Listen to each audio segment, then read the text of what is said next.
Hello everyone, my name is Notepad Anon and I write games for fun. So what are we doing today? Today we're going to be working on a new project. A new project that usually involves me feeling incredibly sad about my life. But today we're going to be working on the preliminaries of Fear and Hunger Forgotten Chronicles. Fear and Hunger is a interesting game in more than a few ways. Also, if I pause a little bit much, my gut's been a little bit on fire today. But Fear and Hunger is a fascinating game for its aesthetic, its gameplay, it's a lot of things. But the key thing about it that really captured me was the fact that it really did not give a fuck about you. And it doesn't. There, I recently started a new playthrough. Playing an Outlander, like I'm going in there, I'm ready, I'm gonna be the one. I'm gonna be doing some good. I'm gonna kick some ass, take some names. Not going that well. TBH, famalam. Uh, game doesn't give a fuck. One of the first enemies you can run into, if you don't quite know what you're doing, will hack your arms off and then kill you. And that's suggesting they don't just break both of your legs and you have to crawl around everywhere within the first 5 seconds. Or if you wait too long in the first screen, 3 dogs will show up and eat you. There is nothing you can do against the dogs, because they will just kill you, because there are more of them than you. Or how there is technically an area where if you step wrong, you step on a nail and you get infected and you will die. You have to chop your leg off, because it's an infected, infected limb. The game doesn't give a fuck. The game doesn't care about you as a person. It cares about you going into this world, this odd, strange little world where things make sense. This is a prison. This is a dungeon. There are people in here. But the more you go down, you quickly begin to realize that it is not right. Something is very wrong. And slowly and steadily, you start noticing more and more of this uncomfortable wrongness about it. You realize that something is out there. Something is watching you from the shadows behind that small little radius you have of sight. It's not an enemy. Oh, no, no, no. An enemy who just wants to kill you. Whatever the hell is watching you, though, doesn't want to kill you. It wants you to know. It wants you to know it's watching you, and it freaks you the fuck out. And, some people attribute Fear and Hunger be like, oh, wow, look, there's sex in it. It's bloody. Oh, no, look how grim dark it is. I think Fear and Hunger kind of betrays itself in its initial, bout of extreme difficulty. But I feel that the game is almost a quintessential dungeon crawler, even though it's made in fucking RPG Maker of all goddamn things. Because all it is you enter a dungeon. The dungeon is hostile. The dungeon does not care about you. Go from there. You encounter people. You encounter things. There's a million and one options that you don't even have to really do. If you want, go down. Just keep going down, and you can do it. Yeah, you might have to backtrack a little every now and again to get an item or something, but overall, weird black liquid pouring out of the wall. Fuck it, who cares? Little girl trapped in a cage. She's probably in there for a good reason. Giant mound of literal heads and severed limbs that talks in rhyme. Don't open the door. Fun fact: don't open the door. You don't have to deal with it. I think that oppressive atmosphere on top of your rapidly dwindling sanity, your rapidly increasing hunger, fear and hunger, kind of lends itself to this very dark atmosphere of uncomfortableness, of always being right there. You're always wanting to do something, always pressing your luck.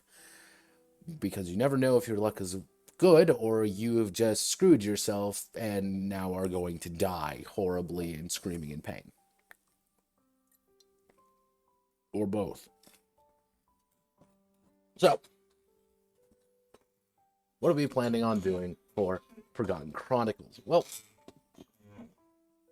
hi, chair. At the return of my squeaky-ass chair. So, effectively, one of the big things that... These are the 4 main things I wanted to get across. So, oh yeah, give me a second. Actually change this to make it... There we go. Pretty much what I want to do is build almost this hierarchy in this game. So the top of this hierarchy, this terrifying hierarchy that defines whatever your dungeon is. You don't necessarily need to use the Dungeon of Fear and Hunger as presented in the game, or even Termina, which is in the other game. Do whatever you want. The only requirement for a dungeon is very simply, it is cut off from society. You have rapidly dwindling resources, and something is very wrong. But the main overriding factor of, overall power is you have, well, obviously, the voice of the inner dungeon, i.e., your DM. The void doesn't care. All it's trying to do is get you from point A to point B. Not necessarily in one piece. It doesn't really care. You are entering its domain, and it's just stringing you along. You are factors inside of its ecosystem. And that's one of the things I want to get across. That the dungeon is an ecosystem. People need to eat. People need to relieve themselves. People need to do things inside of a dungeon that normal people have to do, and that's what always lends itself to, this is normal, this isn't normal anymore. Always that clash right in the middle of that uncomfortable crossover of inhuman and human. The monsters in there need to eat. They do have urges. They do have things they want to do. That's what you need. Then we have the players. Players are below the DM, obviously. Makes sense, right? Cool. Then we have the characters. What do I mean by this? The players have more power than their characters. Well, one of the main things that I want to get across is that shit's lethal. It's very oh god. Very fragile in more ways than one. I don't want to go full on with the game, because in the game, it's easy to walk into the first enemy of the game and have them kill you immediately, and there's nothing you can do about it. Why? Because the game doesn't give a shit. But in video games, you have the reload function. You do not have that function in tabletop games, unless you're playing some weird Dark Souls game. And Dark Souls, this is not. So, I need to account for the fact that a player is going to die. A character is going to fail. If you fuck up, if you don't do well, if you are going to get killed, you're going to get killed. You're going to die. You're going to fall over and start bleeding to death, and then you will be a corpse, and then you will be eaten, probably. What I need to do is I need to factor in characters getting swapped out. Characters are going to be split up into 3 main categories. We're going to have the Tormented. The Tormented are kind of described in the main game as pretty much people who are, a soul of Tormented. You want to travel. You are doing things that you're not really supposed to. You're the dumbass who is, hey, I'm going to go to the Dungeon of Fear and Hunger to do something. Find my loved one. Kill the bad guy. Stop what's going on there. Discover what's happening. You're the one kind of getting pushed into the situation. You're the spark to this, gas fire occurring. And this is what we're going to call it, the starting characters. Everyone's going to start with a tormented. They're fairly competent. Actually, what we should say is,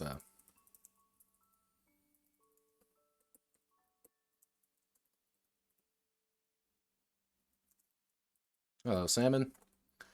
The second one we're going to have are innocents. Innocents are normal people. They're people who are trapped in this situation, who either have come in for good reasons, bad reasons, or simply kept their wits about them long enough to prevent them from going insane. Innocents are people like the girl from the original game. She is a character who has been thrown into this situation. Not because of what she is, but because of the situation she found herself in. There's a lot of story there. I'm going to try to keep spoilers to a minimum. She's very important to the world, but also not very important. Very complicated. So, if it's like, yeah, she's a completely normal character in this completely normal world, or you have all of the other, or the party that's lost down there. They're innocents. They're people who have been trapped in this place who may be good, may not be good. They just aren't really connected to anything. So, let me see.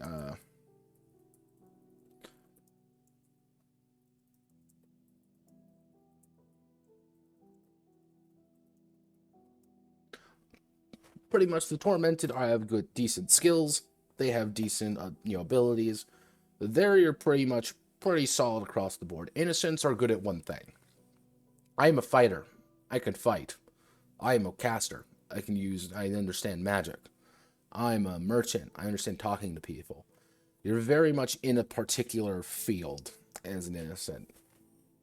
And depending on how old or young you are, which is, I think I'm going to have to put that in, you may not even be good at anything. Because, again, you're an innocent creature. Why the fuck would you know? You have the stench of the corruption upon you, but you're not stuck in it, as others would be. The other one is the corrupted.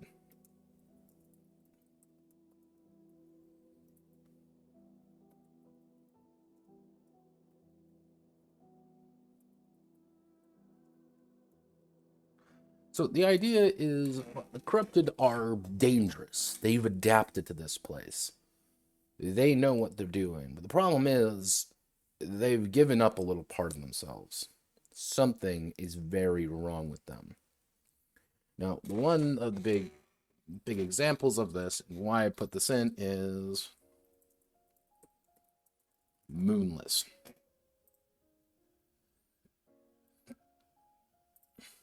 This is Moonless. Moonless is a good boy. He is your dog. And as your dog, as you see, something is very wrong with him. You can see he has a row of teeth, and he has 4 eyes. What does this mean? It means that he is a broken, terrifying monster that has been very obviously corrupted by the dungeon in general. Let's see. He has been changed. He's been forced to do something else, but since he's adapted to it, he's terrifying though. He eats rotten meat. That's one of the none of your other characters can really eat rotten meat. Moonless does. Why? Because there's a lot of rotten meat in the dungeon. He's adapted to eating it. He knows what he's doing. I think it's a he. I want to say it is. They've adapted to eating it. They understand that this is survival. And what I want other corrupted beings to be, because the big example, dungeon that I'm going to be used is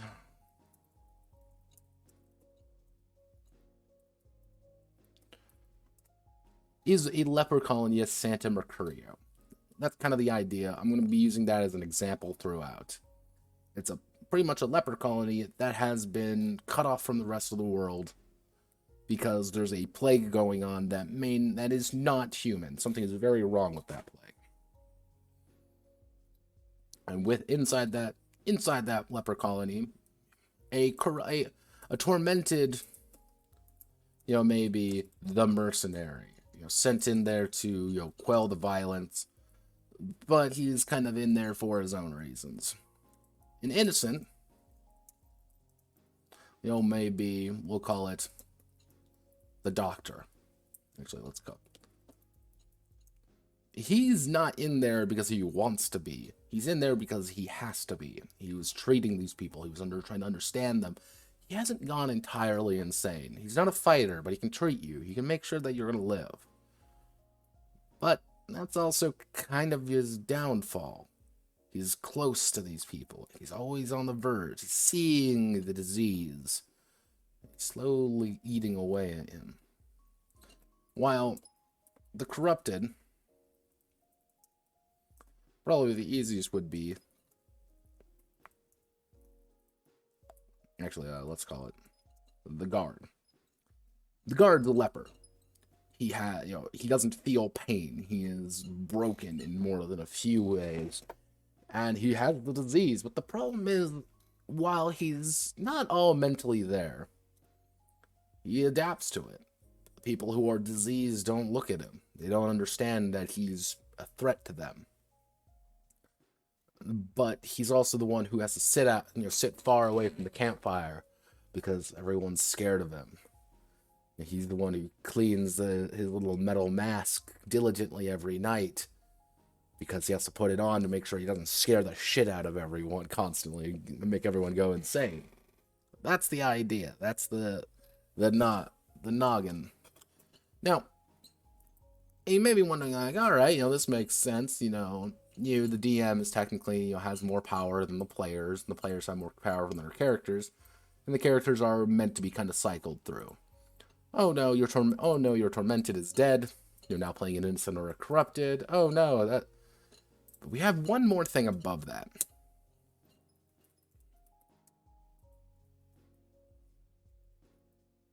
Well, two more, actually.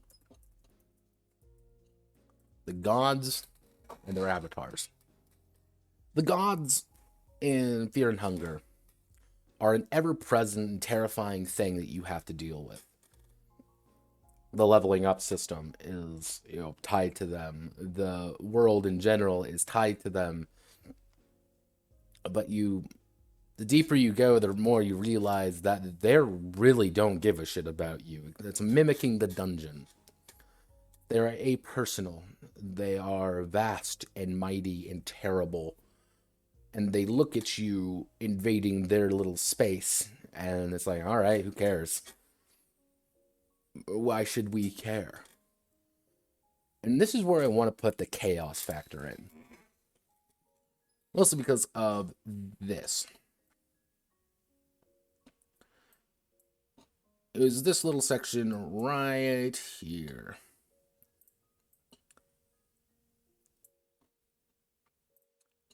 One of the main things I wanted to do is I wanted to make the dungeon feel randomized. Which is far easier said than done. far easier said than done. And mostly because in Fear and Hunger, the map is never quite the same. You start up a new game, certain parts of the layout are different. But all the tiles and such are relatively same. There's still points of interest. They're in the first floor, in the first area of the dungeon. You will always find the captain's quarters. Might be on the right, might be on the left. You don't know. You'll always find a kitchen. It may be a little distance away. Might be right next to the quarters, or might be distant away from it. Who knows? You will find the door leading out. And you will find, these little places, the little altars, the little places all throughout. You'll find it. And that's the big thing. You'll always find everything you need. But the layout's different, and it encourages you for every subsequent playthrough. You never quite know. Yeah, you go in there, and you're like, okay, I'm going to go in there. I want to take right this time. Oh no, there's a guard and he's ripped off my legs. Oh no. Okay, let's not go right. Let's go left. You poke around to the left. You find something you didn't find before. You look through a few boxes, find some food, find some things. You find the library. Oh, there's a ghoul in here. What do I do? Do I leave it? I press my luck. I think I can fight it. In another playthrough, that ghoul may never spawn. There may never be a ghoul on that first floor. You may never see them because it's just not there. That's what I want to get across, that chaos factor. I think that's going to be the hardest part of this project, more than anything. Is how do you randomize a dungeon? That even the GM doesn't quite fully know. What I realized is you don't do that. That is stupid. That is a very dumb thing to do. What you do, however, is add a chaos factor on top of it. You add something on top of the dungeon, on top of individual places. They flavor it differently. They give you different ideas, different concepts. This room isn't just a library. No. It's a library filled with books that are very strange. It's a library that has a dead man in it. Why? It's a library that is, filled with a putrid stench. Library that goes nowhere. Has a secret, it's about if you put in the right book, it has a secret entrance to another part. That's where the gods are going to come in. And what I mean by this, very simple.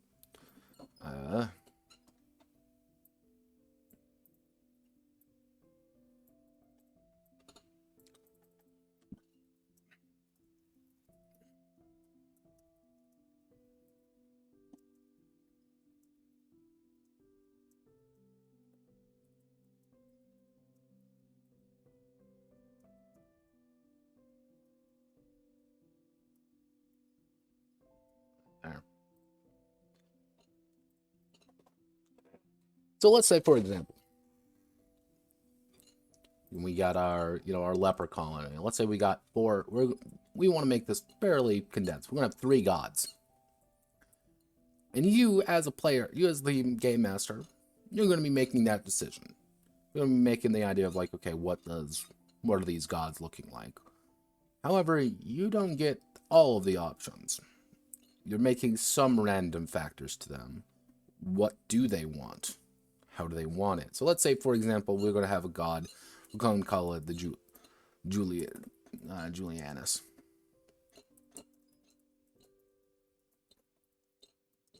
Julianus the Three-Eyed. What's his goal? What does Julianus want? What does this vast, ever-present god want? That's all he wants. That's all he cares about. He wants to kill the lepers. He hates them. Despises them. Alright, easy enough. Now, what's he afraid of?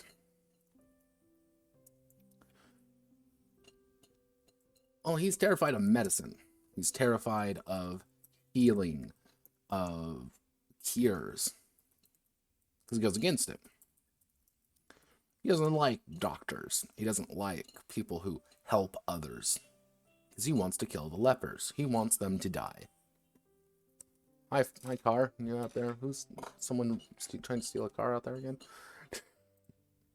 He doesn't care. That's what this entity, this god, is saying. What it wants. And everything is going to be flavored around him. So even using this concept, let's say we have the library.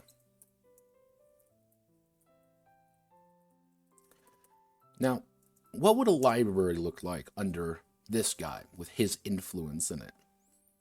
He does not like lepers, does not like medicine. Probably you're going to find some rituals in there. You're probably going to find things about, maybe the best solution is just to light the lepers on fire. And that's kind of what I want to get across, is you're rolling up as the game master, rolling up a set of gods in this place, giving them a little bit of backstory, a little bit of goals, and setting them on this place that you're making. But they don't care. They are vast and they are larger than you. They influence whatever you make to make everything a little bit odder, a little bit stranger. And it also influences who avatars are going to be. Now, the avatars are important NPCs. They could be villains, they could be heroes, they could be problem children, they could be a vast number of things. But what they aren't is players. No, player can't be an avatar. They're above players. But you also have things like Pocket Cat. That would be an avatar. He's an independent, but he's already tied to one of the gods. He may not be direct, but it's something that is there in that world that the players must now deal with. They might only show up once, but it's a flavoring. Hey, here's Pocket Cat in the Dungeon of Fear and Hunger. Pocket Cat steals children. That's what he does. He steals children and sells them, and eats them maybe, possibly. I don't know. Don't sell them, and don't sell them children, kid. But why does Pocket Cat do that? Because Pocket Cat is an insane entity that doesn't give a shit. He is a terrifying thing that wants to steal children. I wonder if I can find a picture.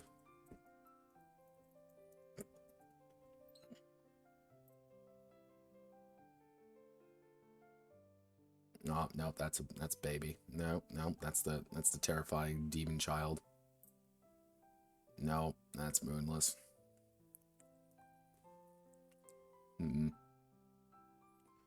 Yeah, one of the yeah, okay. Here's Pocket Cat. Pocket Cat is not scary. Pocket Cat's in fact terrifying. Because he doesn't care, and he just wants to steal your children.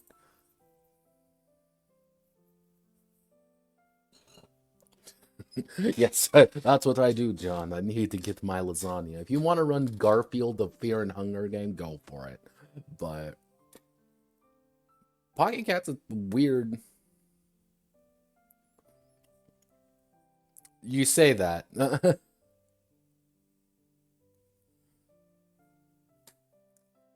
You know, it's one of those odd things. You enter into this dungeon, and I want these avatars to be weird. They're strange, they're scary, and but some may be completely human. Some may be natural. It's, you know, kind of the idea that Julianus, the guy who hates doctors and wants to kill all the lepers, he could be one of his avatars, maybe of zealous witch hunters going in this batshit bonkers in there. He's burning shit. He's killing people. Or he could be tied to someone selling faulty medicine. This guy doesn't like medicine, so obviously he's going to attempt to sell you bad medicine. Hey, don't worry, it's a full health potion. You can trust me. Why wouldn't I? Why wouldn't you trust me? You need this potion. I need your money so I can get out. Oh, cool. I'm gonna drink the potion. Oh, my insides are rotting. Oh no, I'm dying. Oh no, I'm dead. Like, oh no. Oh no, what am I doing? And so that's kind of this is kind of the hierarchy of problems. God influences the dungeon, while the voice of the inner dungeon controls their avatars that affect the players, then affect the characters. Seems very simple on paper. It will not be simple. Let's say we don't have to worry about this first. Yeah, you're gonna be the problem child, aren't you, over here, getting all the characters set up? Alright.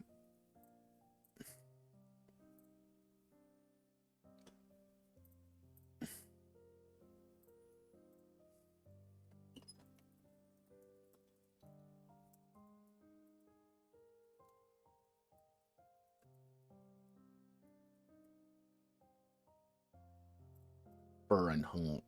Fur and hunger.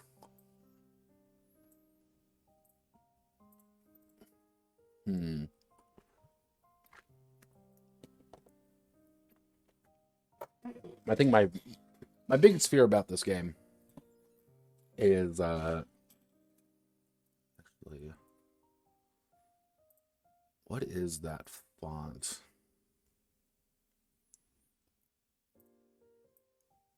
What is that font? That's definitely a serif font. Actually, we're gonna need to put you right there. It's a serif font. So if we're working with serif font, that means sort of paragraph.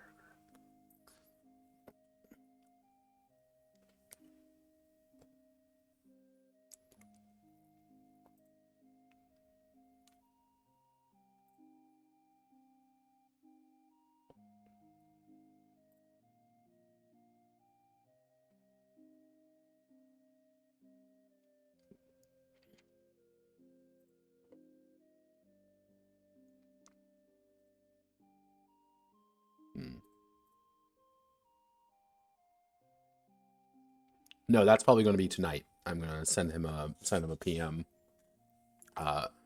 Sam, and what I mean, I want to give him something. I'm being like, here's my notes, here's my ideas, here's how I'm going to handle it. Is there anything else you want in this? This is going to be my idea, and I'm going to shill your game because I want more people to play it because it's a cool game. Very janky, but I love it because it's janky. Mostly when you realize, like, the game is really good. It's technically competent in a lot of ways. Mostly because it's being made in RPG Maker. And it astounds me to this day, the amount of things people can do with fucking RPG Maker, of all things.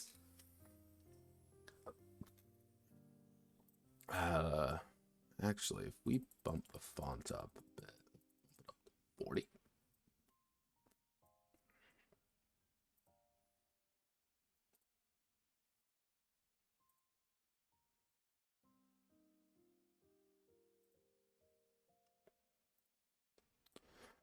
Let's see, Allegria. Let's go down and see if we can't find anything else. What does Alice look like?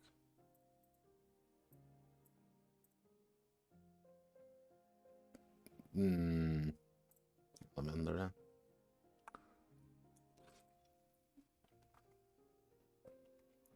Definitely not. Absolutely not. Greet round. No. Riketta.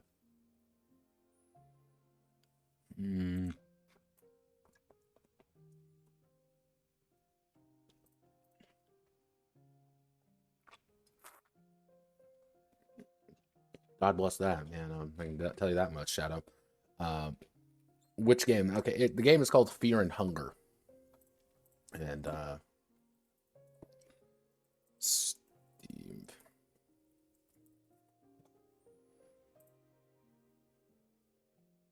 Oh, no. Okay, he doesn't want to log in. Yeah, Fear and Hunger. It's a indie RPG. Very strange, very odd. I'm doing a game on it there, Batata, and let me see if I can find.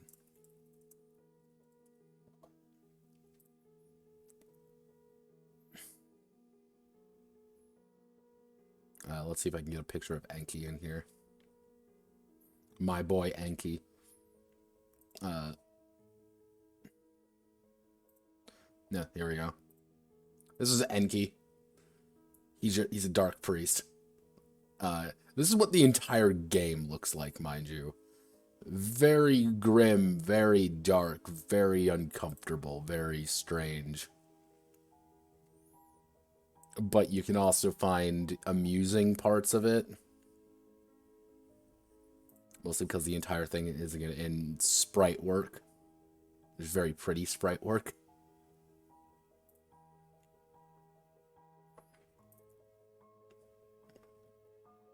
This is Termina.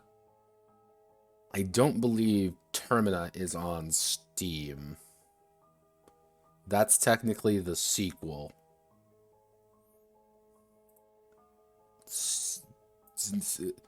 even though it's I will call it, it is the sequel. Quote, quote, quote, quote. That, the fact that Termina exists actually gave me the idea for this. Strange situation, we're cut off, we're hungry, we're going insane. That's all you need. Yeah, the typical Finnish male. From what I've gathered about this guy, the actual writer of Happy Paintings, is that he is a sad Finnish man who lives under a bridge, effectively. He and the thing is, he keeps updating. There was actually an update to Fear and Hunger. This game came out years ago. There was an update the other day, or like a week ago, where he just updated the game. Like, yeah, I know I did some bug fixing. I added some little stuff here. Changed some spawn rates around. I'm like, bruh, what do you mean you did that? It's an up. Why did you update this game? Like, you already have literally made the second game of this. Why'd you update your old one? And it's like, because he cares. And it's usually 8 USD to get, but the thing goes on sale pretty often. I could firmly blame Jaster, a fellow merchant, for getting me to actually buy the game. And probably what's going to happen is, after I'm done streaming here, I want to check something. After I'm done here, I'll probably end up playing it. Like,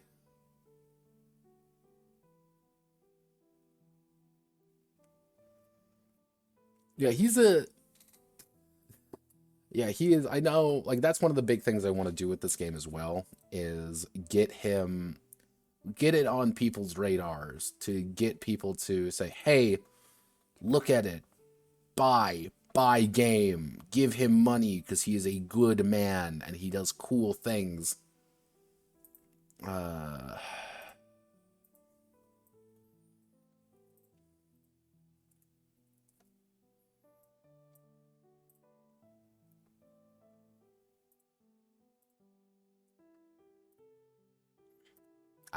God.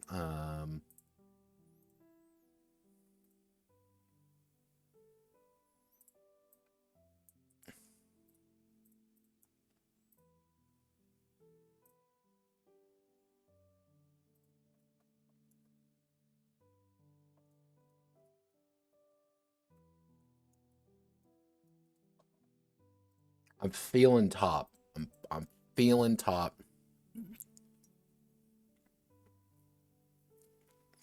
Yeah, no, but it's a fun game. If you want to, don't hesitate for it to go on sale. The thing goes on sale pretty often, and it's a nice game. It's fun. It doesn't care, and it hates you sometimes, but there's a lot of weird interactions. Like, hell, one thing that I'm gonna have to put in here is, yeah, coin flip time. Like, coin flip is going to have to be a mechanic in this game because it's such a weird thing that he's like, yes, this is just a thing that we do now. Okay, hey, you stepped on a random tile, flip a coin, bitch. 50-50, you will die. It's like, usually when it goes on sale, it's like $2.50. And so, if anything on Steam, put it on your wish list. It means you care about it. And in case it does go on a big sale, you can grab it. He's a good Finnish man. More people who buy his thing, the better. Bottom, top.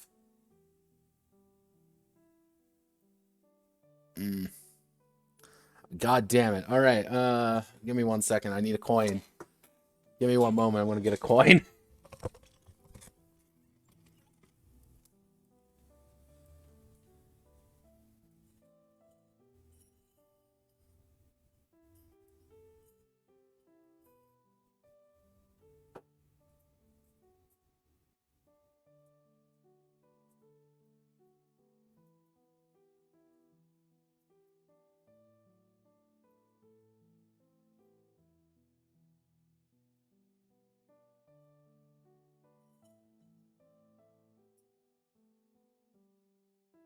Well, shiza.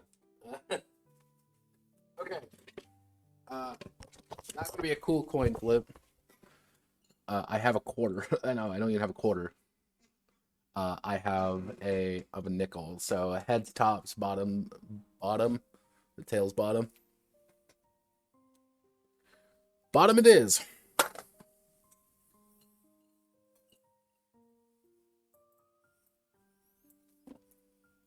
Sticking with Allegra. I was going with my gut. 40-point font.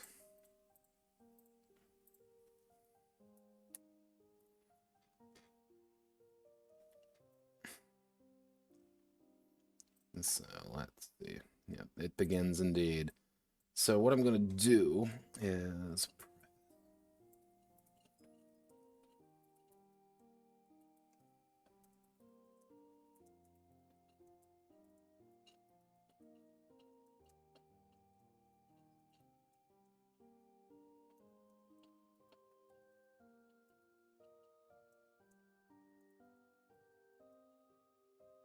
Fear and Hunger is a strange RPG Maker game that I fell in love with the first time I died horrifically to the starting enemy.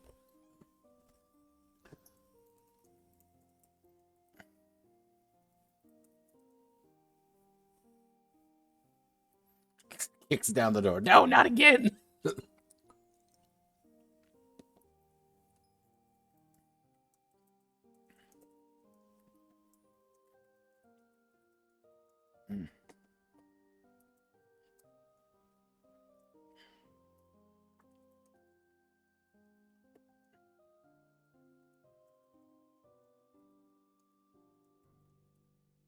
And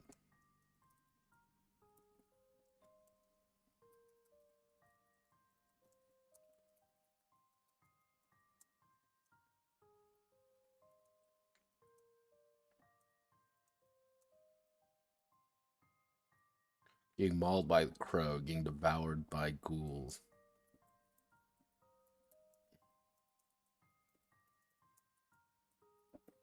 By the guards.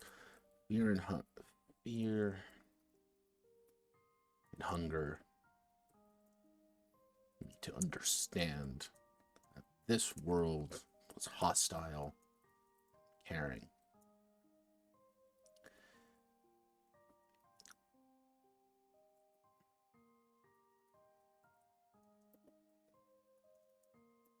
The factors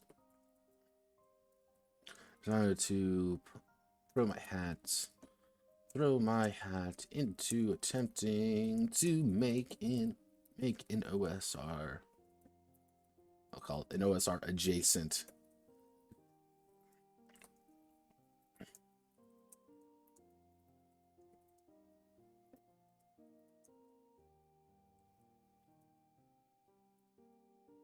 That Fear and Hunger provides, and I have seen few games mimic.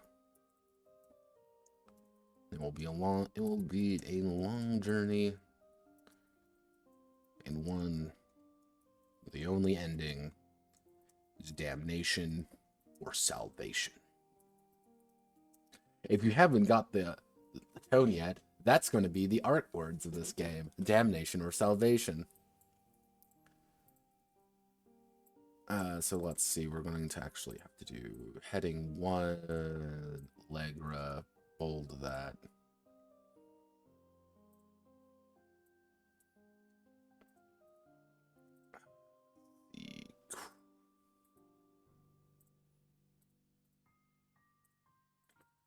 Let's see, Allegria font pairing.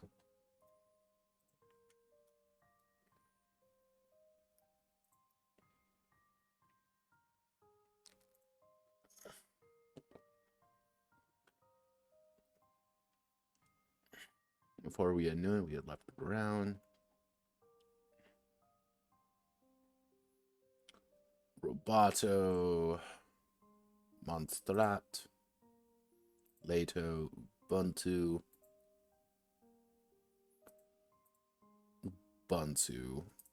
let's check it.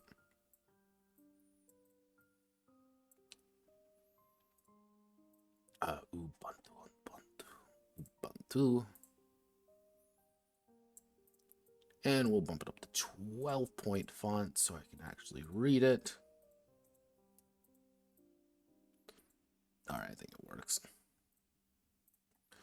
And that reminds me, we need to do heading 2, heading 3, heading 4, 2, Allegra, update heading to match, heading 3, Allegra, Allegrea, heading 4, Allegrea, update heading match. I'm going to bump the font size just up a smidge. Put that at 18. Put you're going to be at 22. Update heading to match just because Legwor's just a little bit smaller than I thought it would be. Alright. Before that bites me in the ass, I am going to fix that right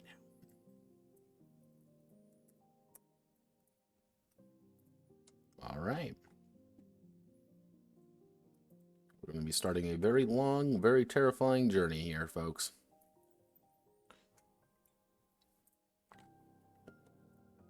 Alright. So, what I'm going to do, I'm going to call it here for today. Start a little bit late. So, but the goal for this Friday, yeah, it's all downhill from here. The goal for this Friday is, for myself, I want to get down to, like, playing the game, because I want to kind of determine, like, what I want to do. I'm leaning toward a D20. That's the thing. I'm leaning toward the D20, but I might go with the 3D6, depending on how it's a coin toss, effectively, how I want to feel, how I'm feeling that. But what I'm feeling is I want to make a decision over here, kind of like how I want to do characters. I have the idea. I have the concepts. I have the little pieces that make up the whole, but I don't know how to put those little pieces together. So this Friday, I want to get that done. And from there, we're going to start ripping and tearing through this game. I have the ideas. I have the words. It's just going to be a matter of doing it.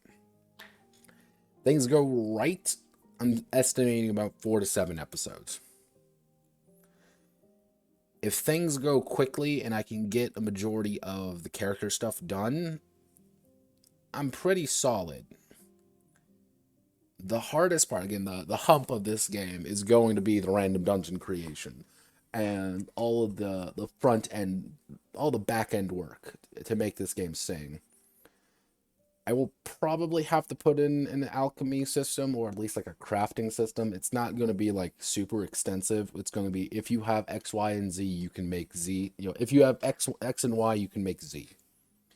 If you have two blue vials, you can make a big blue vial kind of thing. You know, that idea. Not deep, but there's going to be a lot of little mechanics under a very simple framework. The game itself is not going to be complex. It's going to be all the little parts on top of that very simple game that's going to make this game sing.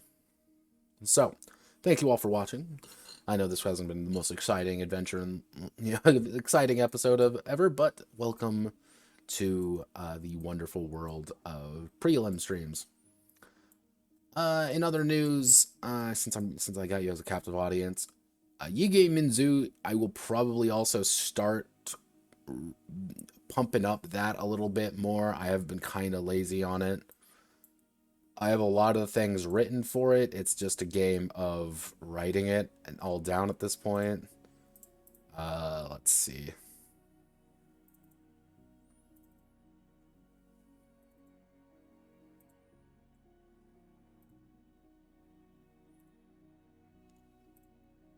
Yeah, this is Yige Minzu, a board game I wrote.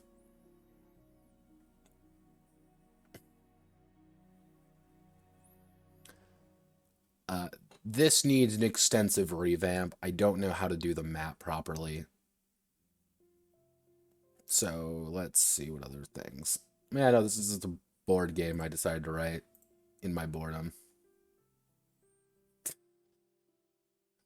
That happens a lot more than I would like to admit.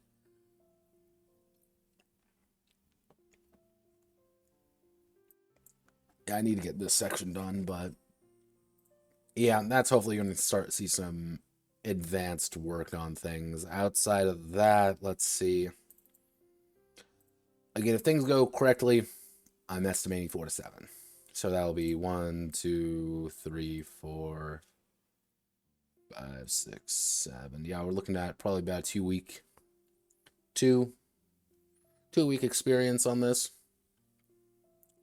And recently, actually, I should say, I got some more information today about another project, another thing that has crossed my mind and has found itself in my lap, and that being this.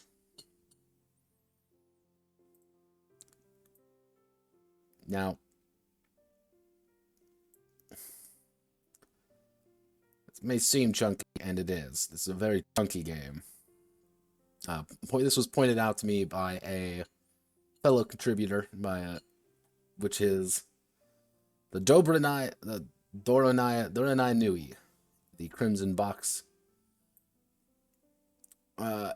This is a Bionicles game.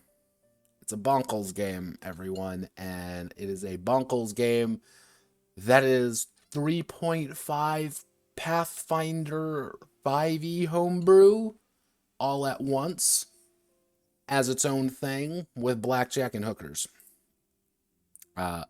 There's also 300 pages of this game.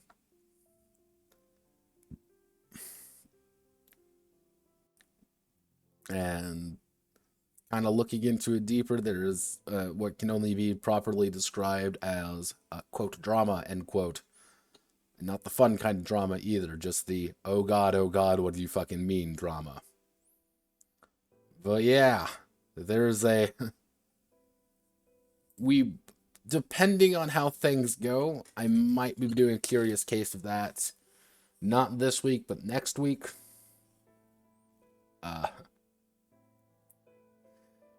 Oh yeah, the Bionicles community is chaotic. Their Shadowcat, like it's whoo. Yeah, no, it's still going strong. Today I was kind of talking with a few people about it, and this game has got more history behind it than actual like gameplay. It's great. But that's gonna be a fun deep dive, fun little curious case to see what the deets are with that. During this time, I should put out, if you actually want to play a Bionicles game, try to find Masks of Destiny. It's really good. The guy who makes it makes a bunch of other games. They use kind of the same system. Just play Masks of Destiny. It's good. I need to get a new version of it from the guy, but